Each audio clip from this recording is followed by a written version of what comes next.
to remember the kind of September when life was slow and oh so mellow. Try to remember the kind of September when grass was green and grain so yellow.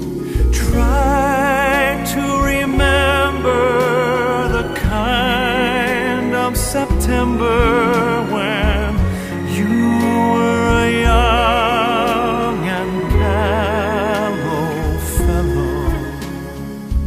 Try to remember, and if you remember, then follow.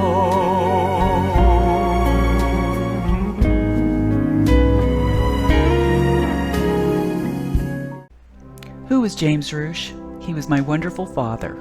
He was also the son to Sam and Bernadette Ruesch from humble beginnings, a devoted husband to the love of his life, Louise, a wonderful father, and a very loving grandfather. He was also a proud naval officer and a committed teacher and coach. Above all, my dad was just downright kind. In his world, the most important thing about interacting with others was just how they showed their kindness.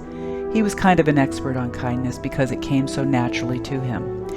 It was always so funny to me that he was such an athlete in his younger years, and during his teaching years he began to coach a variety of different sports and reveled in his team's successes. However, football was the one that made him the happiest. How ironic that this man was the father of 3 girls who would never be football players, but his wife and daughters would be so happy for his team championships and the team achievements. Some of my favorite things about my dad were the times that he would send us voice tape recordings from Vietnam and bring us exotic gifts back from his travels. He took his family on cross-country moving adventures and showing us America's hidden wonders. We operated as a loving family unit wherever we were. He was a great outdoorsman and loved to be one with nature, so naturally having orders to move to Kodiak, Alaska was a great joy for him. He was a wonderful father of the bride for his 3 favorite brides. He loved having grandchildren and learning everything about them. Ask any one of them about the number of questions that he would have to make sure that he knew all about each and every one of them. He was the consummate family man. After the passing of my mother Louise, Jim's wife and love of his life, I began a new relationship with my father. I guess the best thing about this new relationship was that I got to know a man that was my father, but that someone that I didn't know as well as I probably should have over my life. He was someone that I learned each time I spoke to him how much he lived his life to the fullest in spite of his loss. I was very lucky to be able to spend real quality time with him, just the 2 of us over the last 2 years. We talked about his family history, his young life in Pennsylvania, his career in the Navy, his love of his daughters and their spouses and grandchildren. In the past several months or weeks, I have seen a man that has put up the fight of his life. This is not new. It is exactly how he's always lived his life, to the fullest. He is at peace with how he lived his life, and so am I. I got to have a wonderful person in my life who just happened to be my father. He was loved and will be missed, but most of all, he was kind. Helen Keller said it so well when she said, "What we have once enjoyed and deeply loved, we can never lose, for all that we love deeply becomes a part of us." This is both the hardest and the easiest thing I've ever written. The hardest for obvious reasons, and the easiest because I could spend the rest of my life writing about my dad's kindness, warmth, and genuine essence. And it would never be enough. As a writer, I am fiercely aware of my limitations, and as a daughter, I am fiercely aware of my father's greatness.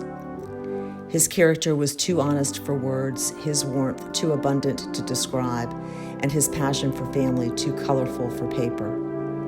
I hold my father on a very high pedestal, one he would humbly claim he does not deserve, but I can assure you he has built for himself over the years, pieced together with memories of cross-country travel, fishing in Kodiak, and pancake cooking, all things of which he shared with his best friend, our mom, Louise, and his daughters. All things of which he couldn't get enough. It is that notion of enough that comforts me today, because I know I could spend another 61 years with Dad, and it still wouldn't feel like enough. And that's when God intervenes. Enough, he says. Time to come home to me and your beloved Louise. So many times over the past days as I've struggled, hurt, or hoped, I've thought, I should call Dad. It's incredibly hard to imagine life without him. Dad, your love, your patience, your understanding, your wisdom, your amazing sense of humor, and your grace and gentleness will live on inside us forever. So what were my dad's good deeds? My dad gave his family the gift of time. It's not the easiest gift to give. There's nothing particularly grand about it, no glory, no public acclaim. There's no plaque honoring the James Ruesch who built a family through the loving gift of time. It's a gift that accumulates slowly over the years, taking shape through the steady gift of attention and devotion. When you think of someone being good to their family, you might think of the parent who's at every soccer game, who's always there with a shoulder to cry on, who advocates for their kids at school, who sends the kids to summer camp, who takes their family on exotic vacations. But actually, my dad taught me and my sister Kathy how to throw a football in the backyard, and we never threw like a girl. The idea of going to bat for me with my teachers was totally alien to him. He took me fishing many times, and I really did try to enjoy it, but I never really did. We never went to summer camp. Actually, that's not true. I do remember when the entire family bid me a fond farewell on a fishing boat headed for Woody Island to a sleepover camp in Alaska. And our exotic vacations were traveling across this great nation in a Volkswagen Beetle with a luggage rack on top. Yet somehow my dad was the best dad in the world and the best grandfather. His 6 grandchildren brought him joy and pride. They in turn were given a role model of impeccable character and generosity. Being a father and a grandfather was a craft he worked on relentlessly. Along with my mom's gifts from her heart that complemented Dad's, they created our family. That closeness we share is as real as any plaque or inscription honoring those who are more generous in more tangible ways. My dad never wrote an epic poem or a novel. His masterpiece was the relationships we shared with him and still share with each other. I didn't appreciate that achievement fully until after he was gone and we took stock of his life. He had many talents, and being a father was the talent he chose to cultivate. All of us who survive him, his daughters, their spouses, and his precious grandchildren are so lucky that we had him for so long. So if you want to honor my father's memory, spend more time with your children, your parents, those you love. For Dad, quality time demanded quantity time. It's harder than it seems. So many things, more tangible, more alluring, more immediate returns call for our attention and distract us. Spend the time. It's more precious than rubies. I will be forever grateful that I had the chance to spend the time.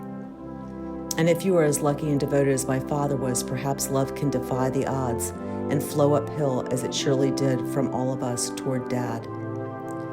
Dad, the day has finally come that you must travel separately from those who love you and who you love so fiercely. The laughter you gave us, and yes, even the tears, will bring us warmth and strength. And Dad, as always, you were too modest. Even people outside our family think you're greater than the great. Thank you, Dad, for being the most incredible father I could have ever wanted. Thank you for making me want to make the world a better place, and for, along with Mom, showing me the path to do so. Thank you for making sure that I have known I was loved every day of my life. Farewell, Pop. You did good. You did real good. And finally, I say to you, as you said to me every time we finished a phone conversation, talk at you later. I love you. I love you, Dad, and I will miss you more than I can say. James Ruesch. I called him Dad or Pop, and we gave him the nickname of Jim Jam because he had so successfully learned how to use an iPod and an iPad at the age of 76. About 3 years ago, I asked my dad to text me from his iPad every morning just to check in with me. And every morning, he would impart a positive message. Some examples include, "It's another beautiful day in paradise," or "Good sunny Sunday morning to the Foster clan." He always saw the good in a situation. My dad could give the best practical advice, and he loved listening to others and wanted to know more about them. He had so many wonderful qualities. My dad embodied the word kindness, and you always felt better when you were around him. His life is a reminder to be a kinder person. I'd love for others to know a few things that made my dad who he was. He enjoyed crossword puzzles. He was an avid YouTube watcher. He was an exceptional woodworker who created whatever you could imagine. He was recruited to play professional baseball after high school, but his mother insisted he go to college. His initials are etched inside the Leaning Tower of Pisa. He also was a fan of Taylor Swift and Carrie Underwood. Dad was a fascinating man who wasn't one-dimensional. As a grandpa, he would be there at sporting events, graduations, and he was there for the everyday moments. When someone got a good grade, had a difficult project at school, or when they got their driver's license, he was there to cheer them on. He loved his grandchildren unconditionally. My dad was fun to be around. I have fond memories of shopping with my dad at the mall and eating chocolate-covered raisins together. We attended many sporting events, and he solidified my love of the Steelers at Three Rivers Stadium. He was always willing to do what we asked. It might take him a minute to think about it, but then he was up for most anything, and he did it with a smile on his face. My dad left this world exactly like he lived it.